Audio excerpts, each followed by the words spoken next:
Hello students and welcome back to our YouTube channel.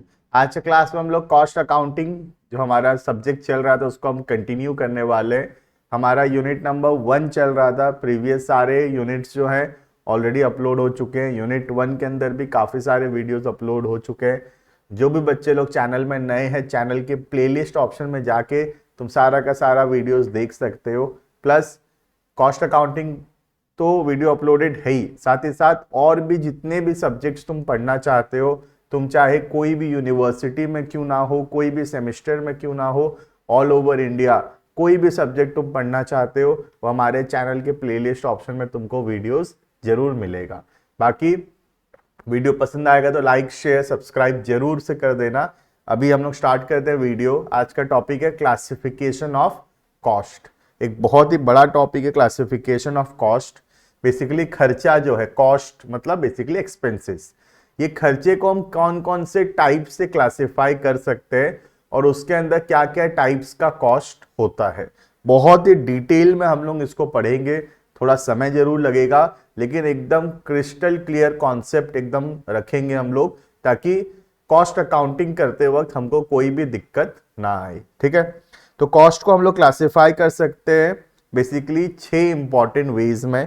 जैसे कि पहला है बाय नेचर और एलिमेंट, दूसरा है बाय फंक्शन, तीसरा है बाय वेरिएबिलिटी और बाय बिहेवियर, चौथा है बाय कंट्रोलेबिलिटी, पांचवा है बाय नॉर्मेलिटी एंड छठवा है by cost for managerial decision making. ठीक है, तो ये 6 टाइप के क्लासिफिकेशन है कॉस्ट को लेकर। हम एक एक करके स्टार्ट करेंगे और बहुत डिटेल में हम लोग पढ़ने वाले हैं कि कॉस्ट को कैसे क्लासिफाई किया जाता है। ठीक है, तो हम पहला टॉपिक स्टार्ट कर रहे हैं, point number 1, that is by nature और बाय एलिमेंट। ठीक है, तो बाय नेचर या बाय एलिमेंट हम लोग क्लासिफाई कर रहे हैं। देखना, this type of classification useful to determine the total cost. A diagram as given below shows the element of cost described as under। तो बेसिकली इसको कैसे क्लासिफाई किया जाता है? Material cost, employ cost and other expenses. ठीक है, material के अंदर फिर direct material, indirect material. Direct material मतलब जो रॉ मटेरियल यूज होता है डायरेक्टली फिनिश गुड्स बनाने में, और इनडायरेक्ट रॉ मटेरियल मतलब बाकी डे टू डे एक्टिविटीज में कुछ और छोटा मोटा मटेरियल यूज हो जाता है प्रोडक्शन प्रोसेस के दौरान, उसको बोलते हैं इनडायरेक्ट। सिमिलरली एम्प्लॉय भी डायरेक्ट, इनडायरेक्ट, और अदर एक्सपेंसेस भी डायरेक्ट एंड इनडायरेक्ट। ये जितना भी इनडायरेक्ट एक्सपेंस है, चाहे वो इनडायरेक्ट मटेरियल हो, इनडायरेक्ट लेबर हो या इनडायरेक्ट एक्सपेंसेस है, इस सबको मिला के बोलते हैं हम लोग ओवरहेड। ठीक है, हम पहले ये चैप्टर्स ऑलरेडी पढ़ चुके हैं ओवरहेड का, हम वीडियो अपलोड कर चुके हैं चैनल के प्लेलिस्ट में। तो ओवरहेड, लेबर, मटेरियल सब अपलोड हो चुका है, तुम वीडियोस उसका देख सकते हो। ठीक है, ओवरहेड को भी क्लासिफाई किया जाता है production, administration and selling and distribution में। ठीक है, तो अगर हम बोलें कि बाय नेचर और एलिमेंट कैसे क्लासिफाइड है, तो पहला होगा डायरेक्ट मटेरियल।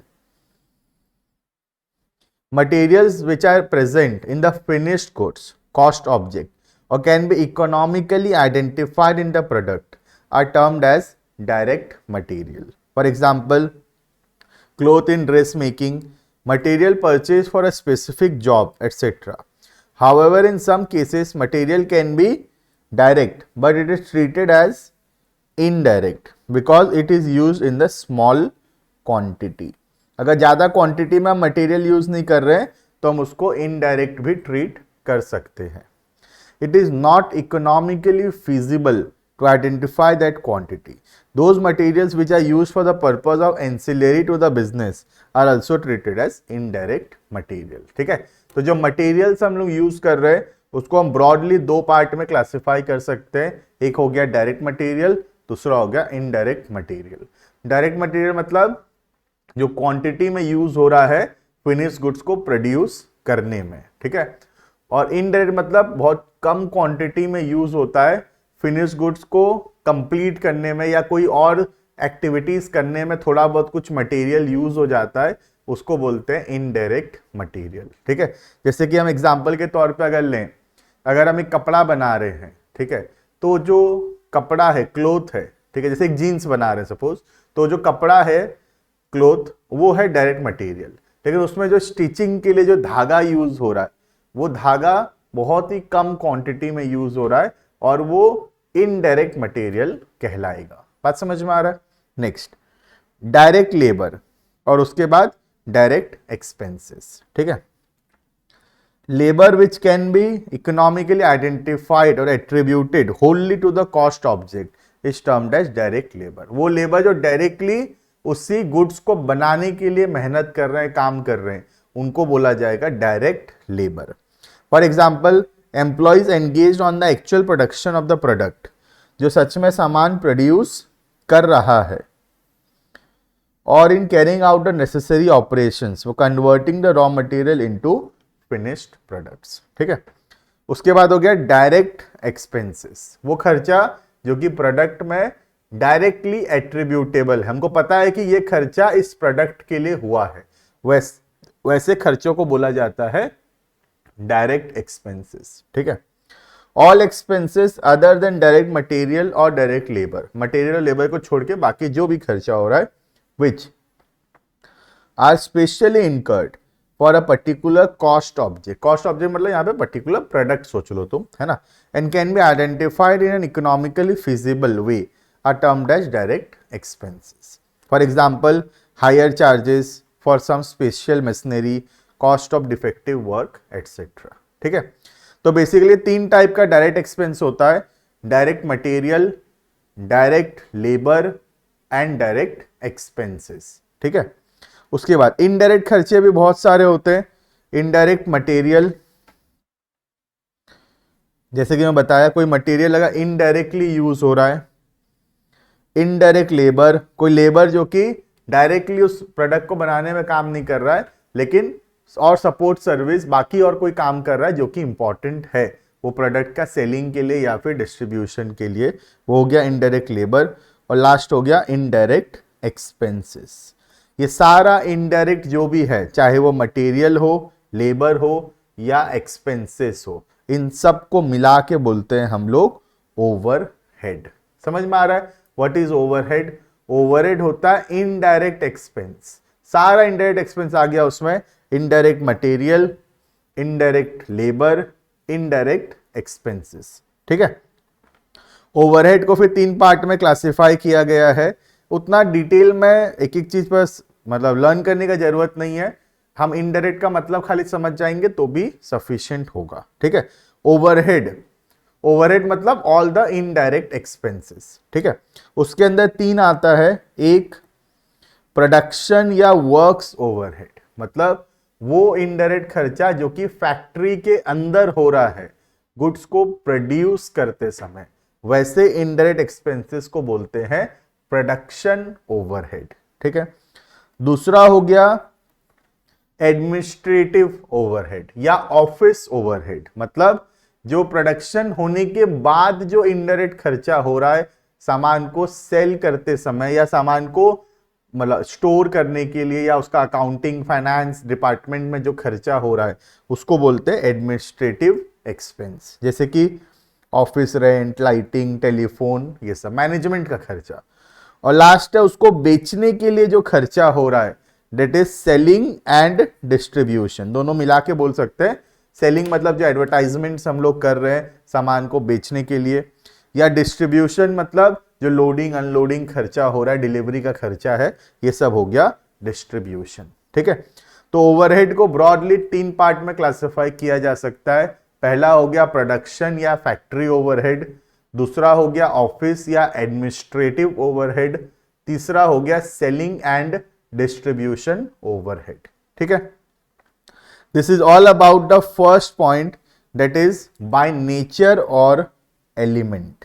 ठीक है, ये वाला कंप्लीट होता है बाय नेचर और एलिमेंट। मैं ये सब हटा देता हूं, जो जो कंप्लीट होता जाएगा मार्क करेंगे। ठीक है, तो पहला कंप्लीट हो गया है बाय नेचर और एलिमेंट। अगर समराइज करें तो 3 है basically, material, labour and direct expenses. ठीक है, एक्सपेंसेस।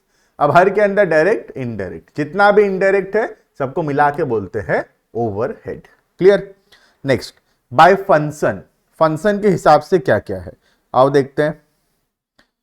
फंक्शन के हिसाब से देखना, under this classification cost are divided according to function, function मतलब काम, for which they have been incurred. It includes the following: direct material cost, direct employ cost, direct expenses, production overhead, administrative overhead, selling overhead, distribution overhead, research and development cost. ठीक है, हर एक काम का अलग अलग नाम है।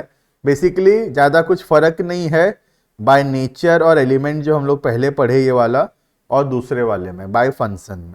ठीक है, देखना ये वाला जो डायग्राम है जो अभी दिख रहा है तुमको स्क्रीन में, ये हम लोग आगे चल के कॉस्ट शीट बोल के टॉपिक पढ़ेंगे। अभी नेक्स्ट वीडियोस में अपलोड होने वाला है वो 1-2 क्लास में, उसमें वो बहुत काम आएगा। ठीक है, थोड़ा मैं हिंट दे देता हूं तुमको, देखना।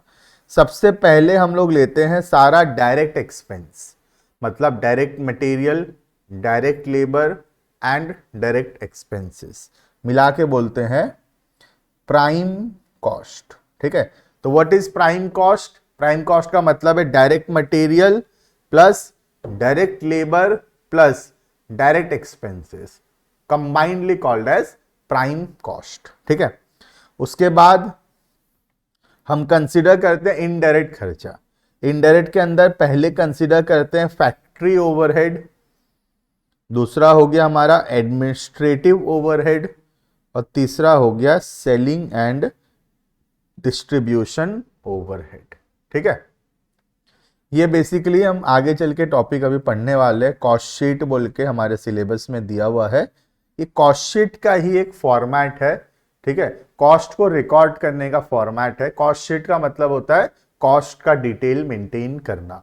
पहले प्राइम कॉस्ट से शुरू करते हैं, फिर ऐड करते हैं प्रोडक्शन ओवरहेड, फिर ऐड करते हैं एडमिनिस्ट्रेटिव ओवरहेड और लास्ट में ऐड करते हैं सेलिंग एंड डिस्ट्रीब्यूशन ओवरहेड। ठीक है, ये कंप्लीट होता है हमारा point number 2, that is bye function.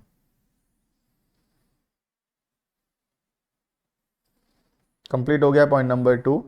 Third की तरफ चलते हैं, दैट इज बाय वेरिएबिलिटी और बाय बिहेवियर। ठीक है, देखना बेसिकली वेरिएबिलिटी और बिहेवियर सबसे इंपॉर्टेंट है, ज्यादातर यही वाला एग्जाम में भी आता है और प्रैक्टिकल क्वेश्चंस करते वक्त ये बहुत यूज में भी आने वाला है। ठीक है, तो एक्सपेंसेस को क्लासिफाई कर सकते हैं बाय वेरिएबिलिटी और बिहेवियर में 3 प्रकार में। पहला हो गया फिक्स्ड खर्चा, दूसरा हो गया वेरिएबल एक्सपेंसेस और तीसरा हो गया सेमी वेरिएबल एक्सपेंसेस। ठीक है, तो एक बार मैं समझा देता हूं क्या होता है, फिर उसको हम लोग रीड आउट करेंगे। फिक्स्ड कॉस्ट का मतलब होता है वो खर्चा जो कि चेंज नहीं होगा। हम चाहे प्रोडक्शन करें या ना करें, हम चाहे ज्यादा प्रोड्यूस करें या हम कम प्रोड्यूस करें, खर्चा उतना का उतना ही रहेगा। वैसे खर्चों को बोला जाता है फिक्स्ड कॉस्ट। जैसे कि फॉर एग्जांपल सपोज ये हमारा फैक्ट्री है। ठीक है, इस फैक्ट्री का जो रेंट है, ये रेंट जो है हम चाहे साल भर में सामान प्रोड्यूस करें या ना करें, हम चाहे ज्यादा प्रोड्यूस करें या हम कम प्रोड्यूस करें, रेंट उतना का उतना ही रहेगा। उसको बोला जाता है फिक्स्ड कॉस्ट। मतलब फिक्स्ड कॉस्ट का मतलब है वो खर्चा जो कि चेंज नहीं होगा with the change in the output. हम चाहे ज्यादा या कम प्रोड्यूस करें, उसके हिसाब से फिक्स्ड कॉस्ट चेंज नहीं होगा। ठीक है, देखना these are the costs which are incurred for a period and which within certain output and turnover limits tends to be unaffected, change नहीं होने वाला by fluctuations in the level of activity. They do not tend to increase or decrease with the change in the output. ठीक है, हम चाहे ज्यादा produce करें या कम प्रोड्यूस करें, उसके हिसाब से ये चेंज होने वाला नहीं है। For example rent, insurance of the factory building या फिर remain the same for different levels of production. Clear है? फिक्स्ड कॉस्ट वो खर्चा जो चेंज नहीं होगा। ठीक है, नेक्स्ट है हमारा वेरिएबल कॉस्ट। नाम से ही पता चल रहा है, वेरिएबल मतलब जो चेंज होगा, ठीक है। जैसे जैसे हम ज्यादा प्रोड्यूस करेंगे खर्चा ज्यादा होगा, अगर हम कम प्रोड्यूस करेंगे तो खर्चा कम होगा, अगर हम नहीं करेंगे प्रोडक्शन तो खर्चा भी नहीं होगा। वैसे को बोलते हैं वेरिएबल कॉस्ट, ठीक है। ये कॉस्ट का क्या खासियत है, ये पर यूनिट सेम रहता है हमेशा। जैसे कॉस्ट ऑफ रॉ मटेरियल, अगर 1 यूनिट बनाएंगे तो 2 रुपए का रॉ मटेरियल लगेगा, 2 यूनिट बनाएंगे तो 4 रुपए का लगेगा, 3 यूनिट बनाएंगे तो 6 रुपए का लगेगा, ऐसे ये चलता रहेगा, ठीक है। तो ज्यादा यूनिट बनाएंगे तो ज्यादा रॉ मटेरियल लगेगा, कम बनाएंगे तो कम लगेगा, लेकिन पर यूनिट हमेशा सेम रहेगा 2 रुपए, दैट इज उसको बोलते हैं वेरिएबल कॉस्ट, ठीक है। देखना, this cost tend to vary, ये चेंज हो जाएगा with the volume of activity. Any increase in the activity results in the increase in the variable cost. अगर एक्टिविटी बढ़ेगा तो वेरिएबल कॉस्ट भी बढ़ेगा, और वाइस वर्सा, मतलब एक्टिविटी कम होगा, प्रोडक्शन कम होगा तो वेरिएबल कॉस्ट भी कम रहेगा, ठीक है। For example cost of direct material, direct labour etcetera. तुम देखोगे फिक्स्ड कॉस्ट का जो ग्राफ है, फिक्स्ड कॉस्ट का ग्राफ हमेशा एक स्ट्रेट लाइन रहेगा, क्योंकि ये चेंज नहीं होने वाला है with the change in the level of output, ठीक है। लेकिन जो वेरिएबल कॉस्ट का ग्राफ है, हम देखेंगे जैसे जैसे आउटपुट इंक्रीज होगा वैसे वैसे वेरिएबल कॉस्ट का जो ग्राफ है वो भी ऊपर जाता जाएगा, ठीक है। तीसरा जो होता है वो होता है सेमी वेरिएबल। सेमी वेरिएबल क्या होता है, सेमी वेरिएबल का मतलब है कुछ पार्ट उसमें फिक्स्ड है, वो चेंज नहीं होने वाला है, और कुछ पार्ट उसमें वेरिएबल है, मतलब दोनों का मिक्स है, कुछ पार्ट फिक्स्ड है और कुछ पार्ट वेरिएबल है, उसको बोलते हैं सेमी वेरिएबल। नाम से पता चल रहा है, सेमी वेरिएबल मतलब आधा वेरिएबल है और आधा फिक्स्ड है ये, ठीक है। देखना, this cost contains both fixed and variable components and are thus partly affected by fluctuation in the level of activity. Example of semi-variables are telephone bill, gas, electricity etcetera. इसमें क्या होता है, जैसे इलेक्ट्रिसिटी बिल है 200 रुपए तो आएगा ही, plus जितना मीटर में रीडिंग उठेगा उसके हिसाब से बिल रहेगा। तो 200 रुपए जो है वो तो फिक्स्ड है, और उसके बाद हम जितना यूज करेंगे उसके हिसाब से बिल आएगा, तो वो वेरिएबल है। तो ये क्या है, fixed plus variable called as semi variable, ठीक है। इसका ग्राफ कैसे रहेगा देखना,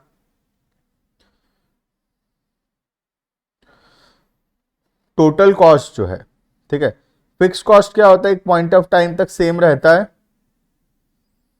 फिर फिक्स्ड कॉस्ट भी थोड़ा थोड़ा इंक्रीज होगा, ठीक है। वेरिएबल कॉस्ट तो इंक्रीज हो ही रहा है, तो इससे क्या होगा, टोटल कॉस्ट भी इंक्रीज होगा, ठीक है। तो टोटल कॉस्ट ऊपर रहेगा, उसके नीचे वेरिएबल कॉस्ट और उसके नीचे रहेगा फिक्स्ड कॉस्ट, ठीक है। तो this is all about point number 3, that is bye variability और बाय बिहेवियर, ठीक है। तो हमारा पहला 3 मेथड कंप्लीट होता है इसी के साथ। टोटल 6 है, जिसमें से 3 कंप्लीट हो गया है। पहला हम पढ़े बाय नेचर और एलिमेंट, दूसरा हम पढ़े बाय फंक्शन, तीसरा हम पढ़े बाय वेरिएबिलिटी और बाय बिहेवियर, ठीक है। तो इतना में हम रुकेंगे इस वीडियो में। ये वीडियो हमारा पार्ट 1 रहेगा क्लासिफिकेशन ऑफ कॉस्ट का। एक और वीडियो बनाएंगे इसके ऊपर, पार्ट 2 लिखेंगे उसमें, और पार्ट 2 का जो वीडियो होगा उसमें बाकी 3 क्लासिफिकेशन को हम लोग क्या करेंगे, कवर करेंगे, ठीक है। तो पार्ट 1 वीडियो का यहाँ पे रोकते हैं हम लोग, पार्ट 2 जल्दी रिलीज करेंगे, जिसमें पॉइंट नंबर 4, 5 और 6 हम लोग डिस्कस करेंगे, ठीक है।